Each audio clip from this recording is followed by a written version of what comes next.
In this video lecture, I will be starting this data structure using C++. The code is that CMP505 of FIBC semester 2, and it will cover entire unit 7, and the chapter is graph. You can see the different topics which covers the entire syllabus. That is, you can see the introduction, terminologies, that graph, node, arcs, directed graph, in degree, out degree, adjacent, successor, predecessor, relation, weight, path, length. The next topic is that representation of graph. So how the graphs are represented. There are two ways, that array representation and link representation. The traversal of graph, that covers that two different traversal techniques, depth first search and breadth first search.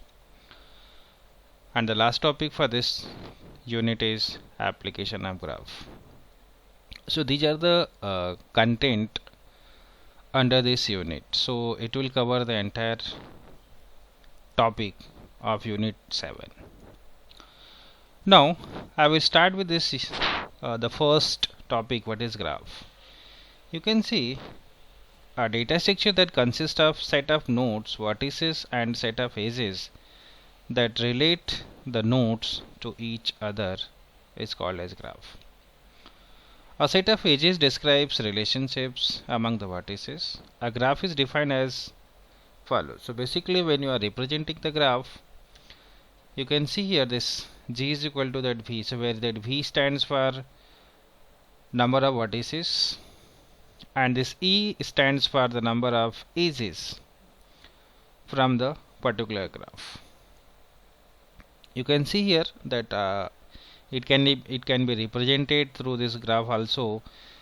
This graph consists that number of vertices are A, B, C, D and E, and these are the different edges. So you can see here how it is represented here. V means it is a combination of different vertices, and E is a combination of different edges. So here that one edge is AB, that BE, then DE, then ED, that CD, that CE. So these are the different edges. Now you can see that what is directed graph and undirected graph. Directed means basically when there is an arrow. You can see here undirected graph has no orientation, means without arrow, called as undirected. Directed has an orientation, has an arrow. So basically when any graph having arrow called as directed graph, and any graph without arrow called undirected graph. So this undirected graph, all the edges are undirected, and for directed graph all the edges are directed. You can see here that UV without direction, and here that from E to U to V there is a direction. Graph terminologies. So basically what are the different topics, what are the different terms related to the graph. First of all, you can see here the adjacent nodes. Two nodes are adjacent if they are connected by the edge. So here I can see that 5 and 7. These are the two different two nodes which are directly connected, are known as adjacent nodes. Path. A sequence of vertices that connect two nodes in a graph called as path. Simple path is a path in which all the vertices except possibly the first and the last are different. This is called as simple path. Complete graph. A graph in which each vertex is directly connected to every vertex is called as complete graph. Definitions are continued.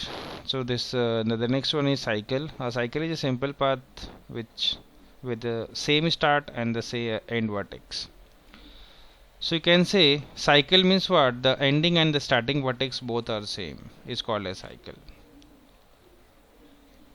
Now the next one is degree. Degree of the vertex is the number of edges incident to the particular vertex.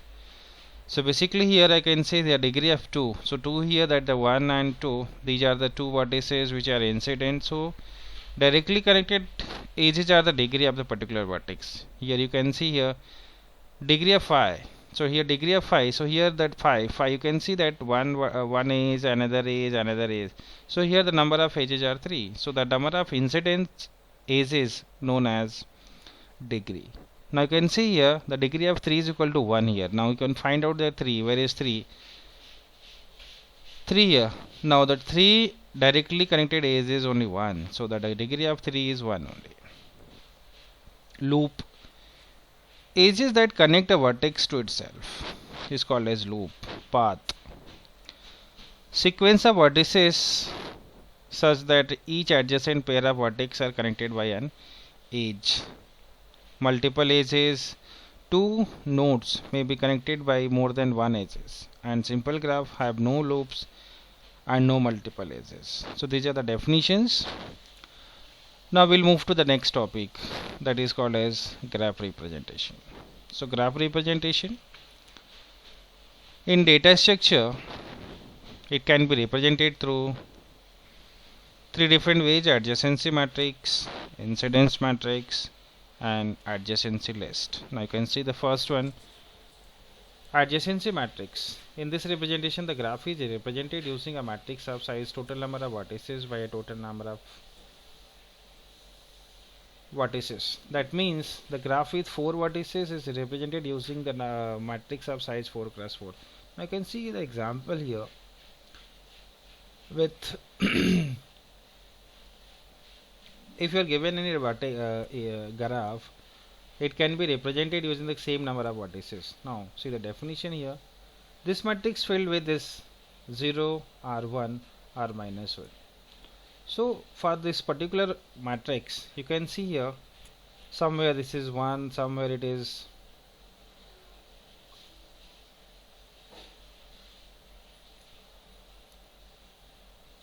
so you can see here that somewhere it is 1, somewhere is sorry. Now this matrix filled with either 1 or 0 here. So 1 represents that here the A is from row vertex to the column vertex, and 0 vertex that there is no edge, that you can see here.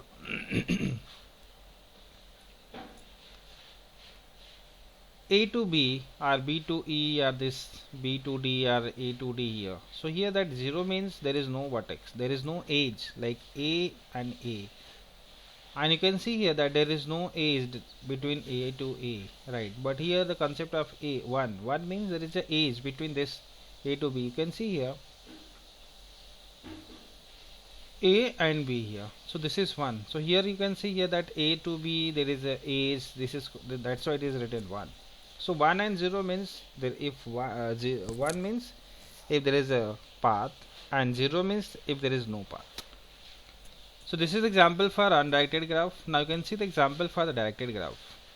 Now you can see that the same example with the different scenarios here. Here there is no direction, here there is a direction. Now if there is a path, there is a path from A to B, but here you can say that from B to A there is no path. So if there is a path, only 0, only 1, otherwise 0. Now you can see here that A to A this is 0, A to B there is a path, but again I can say here that B to A it is connected but there is no path. So I cannot move from B to A, right? So this is B to A, this is 0 only. So in the same way we can write other paths also. The next one is incidence matrix. Incidence matrix means the number of vertices coming towards directly connected to the particular vertex. In this representation, the graph is represented using a matrix of size total number of vertices by a total number of edges. That means graph with 4 vertices and 6 edges is represented using the matrix size of 4 cross 6. In this matrix, row represent the vertices and column represent the edges. This matrix is filled with 0, R1 or minus 1. 0 means the row edge is not connected to the column vertex.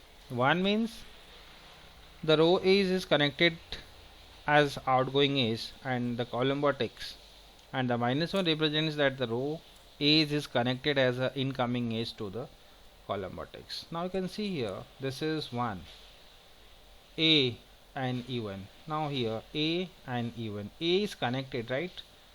So A is a vertex, E1 is a edge. So here that A and E1, this is 1 here. The concept is 0 here. You can say that A and E4. Now E4, but E4 is not connected with A, right? So that's why it is 0 here. Now you can see the concept of -1 B and this here E1. Now you can see that B and E1. Now as per the definition here, -1 represents that the row edge is connected as an incoming edge to the column vertex. Now you can see here this B and E1. E1 is the incoming vertex to this particular vertex. E1 as a edge and B is a vertex. So that's why it is -1. Now adjacency list. So basically this is part of the linked list where the number of nodes are connected with each other. Now you can see here this A, B, C. Now here that A, you can say with the graph here that A, B, C, D, E, right? So adjacency list using the linked list. Now A connected with B here. So you can see here that A connected with B here, B connected with C, right? Because A and also connected with B also, that A connected with C also. Here B connected with D and E. So here you can say that the B connected with D and B connected with E. Here that C connected with D only. So you can say that because in other cases there is no path any. D connected with this A and D, A, D, E here. So that D here, A, E, and again this D here and E. There is no any other connection because there is no any other path. Now we can also represent through arrays also. Now 0 is what? That is a first node. Now at the first node there are two vertices, that is B and C. Because in array representation we are introducing through that index value, that is here 0, 1, 2, 3, 4. So here A will be 0, B will be 1, C will be 2, that D. So this is array representation here. The 0, that is B, C, that 1, D and E. You can see that here D and E, B connected with D and E, 2, that is D, right? So that C is connected with D only. Then 3, that D is connected with that A, E and D, and this there is no any other vertices. So this is the adjacency list representation. Now we are directly moving to this traversal of graph. You can see here that we can search the graph. So graph traversal is a technique used for searching vertex in the graph. Graph traversal is also used to decide the order of vertices is visited in the search process. A graph traversal finds the edges to be used in the search process without creating loops. That means using graph traversal we visit all the vertices of all the graph without getting into the looping path. For traversal there are two techniques. One is DFS, this is called as depth first search, and the second is BFS, that is called as breadth first search. Now let's see the first one, DFS, depth first search. The basic idea behind this algorithm is that it traverses the graph using the recursion. Go as far as possible until you reach as a dead end. That means we have to go in the deep till we are not reaching to the last point, last vertex you can say. Backtrack to the previous path and try the next branch. Now what does it mean? Backtracking means once you reach to the dead end, that means there is no any other path. So you have to come back from that particular vertex and then you have to find out the next path. Now you can see the example here.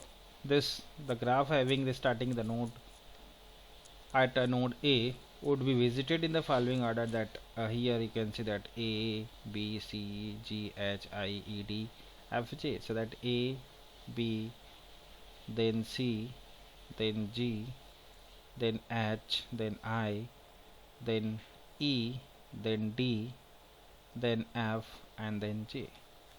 So basically you have to start from the path. So here I am choosing here the path that is from A to B, and I am seeing reaching to this path, this vertex as C. Now you can see here afterwards there is no any other path. Now I'm coming back here. I will find the next path, so that I will back here. I will see that there is a next path, that is V2G, then V2H here, and again from H we have to go to this other path. So this is the way how you're finding this DFS, depth first search. Now when you are writing this algorithm, before writing the algorithm you have to just check the coloring scheme of this DFS. Now you can see vertices initially colored white. So basically when the vertices are uncovered, it will be covered in the white color, then are colored gray when discovered, and then black when finished. And for this also there is one concept is called as timestamp. So discover time, basically when you are reaching to the particular vertex, is denoted as du. This is called as distance of u when u is first discovered. Finishes time, that is fu, that is called as finishing time when backtrack from u. So always this du, that is the distance of u, is less than fu is the finishing time of u. So basically any vertex will be discovered first and then it will be finished afterwards.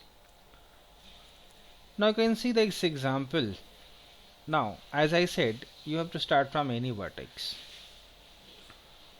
From this particular vertex I can say I will be starting from this particular. Now this is the source vertex. I will be taking as the first vertex right here. Now this is d distance of u, that is the first, always will denote in the time only, and f, that will be the finishing time. Now you can see I can go from this vertex to here, I can go from this vertex to here, I can go from this vertex to here, but I will choose only one vertex, and then we'll go to the last end, and then only we will. So you can see here I have chosen this path, that is afterwards I am reaching to this particular vertex. Now the discovery time for this vertex was 1, now it will be 2, and then again I have to move from this particular vertex to the another vertex. Now this is 3. Now you can see here that 1, 2 and 3. Now I can check here, there is no any other path. So this is afterwards I have to use the backtracking method. Now see, while backtracking, this vertex will be finalized. Now one more thing, if I come to that, initially you can see all the vertices are in the white color. Once any vertex will be discovered, will become the gray color. So these are the 3 vertices while discovering in the gray color, right? Now as that is the third coloring scheme, while we are finalizing, the vertex will become the black color, right? And again this is the finishing time. This is the first one, is the left one time is known as this discovery time, and the second time is known as finishing time. So accordingly I will go to the next path, because I will come back to this here previous vertex. Right now from here I will have another paths also. I can go here, I can go here also. So I have chosen this path. Now you can see here the last finishing time was 4, so discovery time will become 5, that is plus 1, right? Now again I don't have any other path from here, so I can see here. So this it will be backtracking, so that it will become black color, and this it was a discovery time for 5, it will become 6 here. Now you can come back. Now you can see here afterwards there is no any other path. So again I will come back and I will see that if any other vertex will become the final vertex. So I can see that from here I can go to this particular vertex, right? So now it was 6 as a final finishing time. Now it will become 7, that is a finishing time. It will also become black color. Then afterwards I can have I can go to this next vertex, right? So this is discovery time of this particular vertex will become the gray color, you can see. Now this is next vertex, right? So 8 here, 9 here, then will become the black color. Why? Because there is no any other path. So again it will come back, it will finalize the other vertices here, it will finalize the other vertices here. Now you can see that in the backtracking this is the finishing time of this vertex, will come back to this 11 here, then 12 here. Now these are the two vertices which are remaining.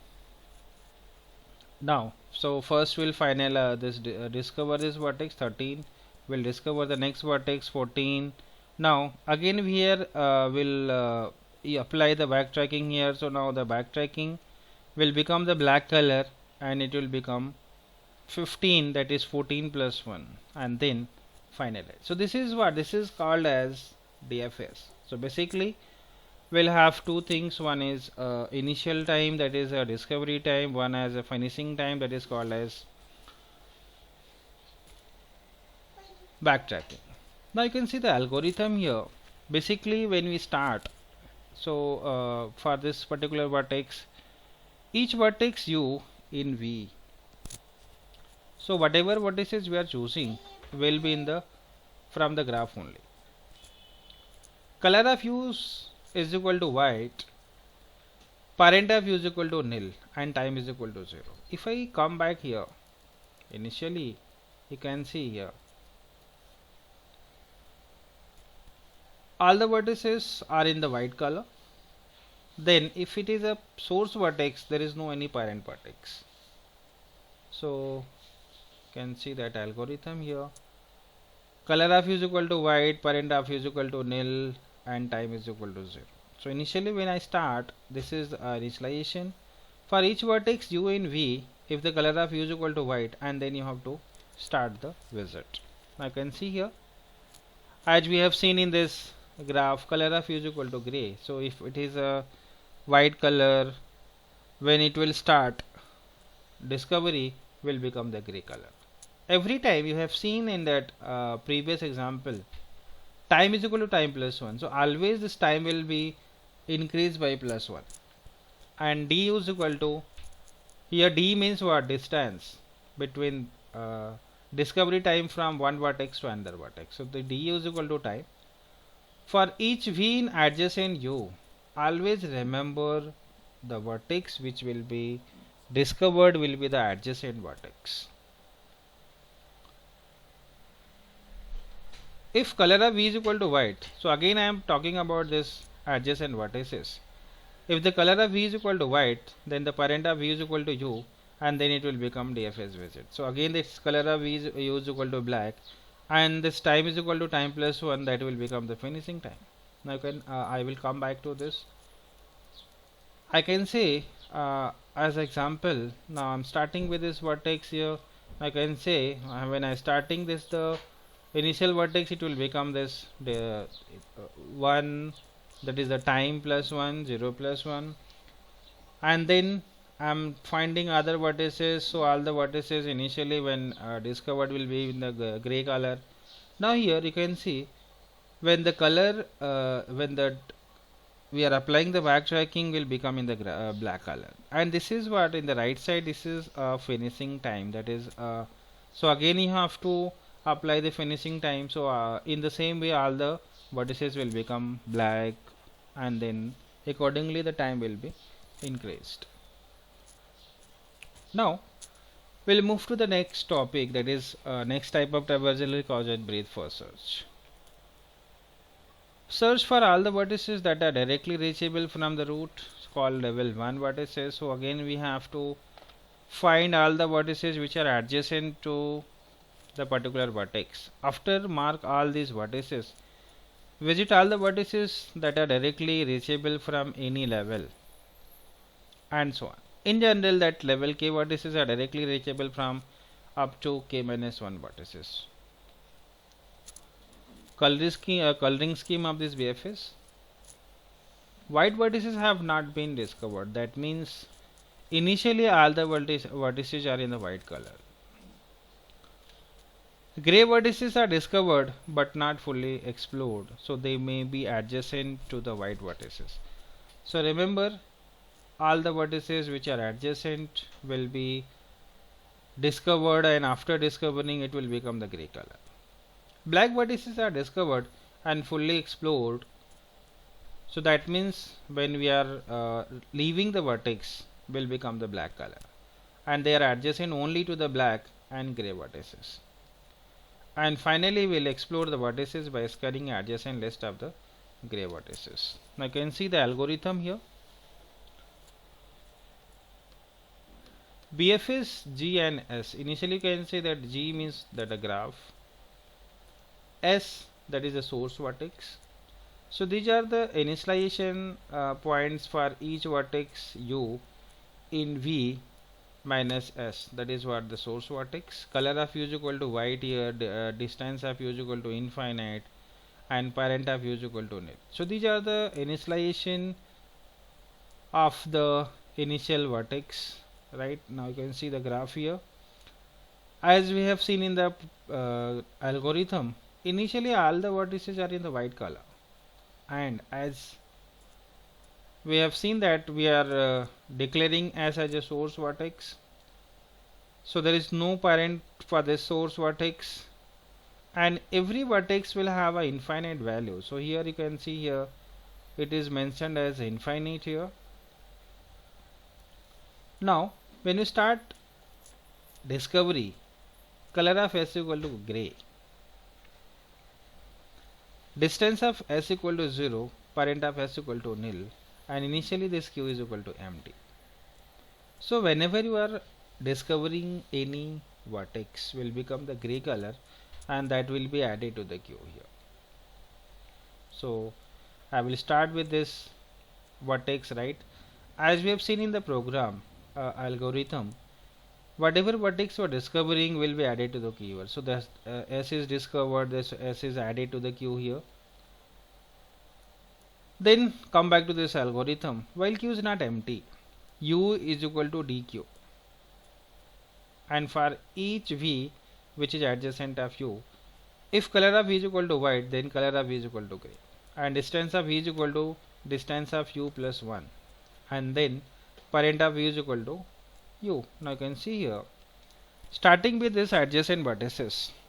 Now adjacent of this S are R and infinite. Now as you have seen in that coloring scheme, these are the two adjacent vertices, so these will be added to the queue here, W and R. But as per the algorithm here, DQ from this queue, so which is already discovered. So now S is already discovered here. While you are discovering this, adjacent vertices R and W will be added to the queue, but the previous vertex will be removed. So S will be removed here, and W and R will be added here to the queue. So here W and R are added here, and this S will become black. Why? Because we are permanently leaving, we are not adding this particular vertex. Now out of these two vertices you can choose any one of them as a source vertex. So here you can see that while you are choosing W as a source vertex, now W will be removed from this list here, and these are the two adjacent vertices T and X. Remember, initially the source vertex will have 0 value. Now these adjacent vertices are that 0 plus 1, the distance is 0 1 1, right? W, the value of this W is 1. Now you can see here that 1 plus 1 will become 2, 1 plus 1 will become 2. So T and X are added for this adjacent W. So W is removed, and again at R will have this uncovered. So it is a gray value. Now you can choose any one of them, so that either this R, either this V. So while you are choosing this R as a next vertex will become black, so while it will become black, will be removed from this queue here. You can see that TXV. So the next vertex is V is added here, right? But R is removed from this list. And the value of this distance will become 2. Now you can see the next vertex. Now you can choose here. So this W will become, so this will become black, and the next adjacent is U.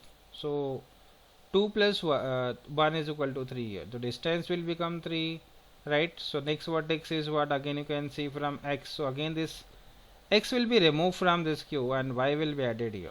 And this, the color of X will become black here. Next you can see that V will be removed from this. The remaining vertices which are in gray color will be added to the queue, right? So now U will be here, Y is here. Now you can finalize, so we'll make it black color.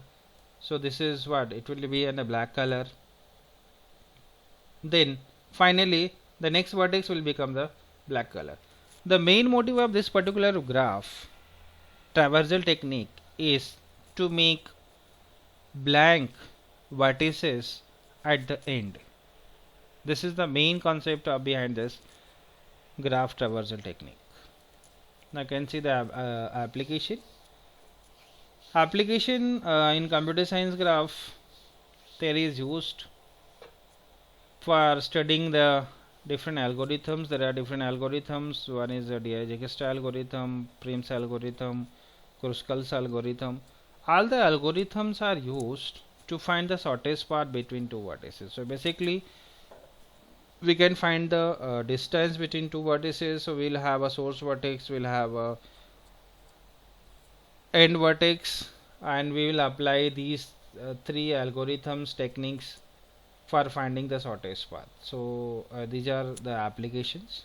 So these are all about the topics. So we have finished all the topics from unit number 7.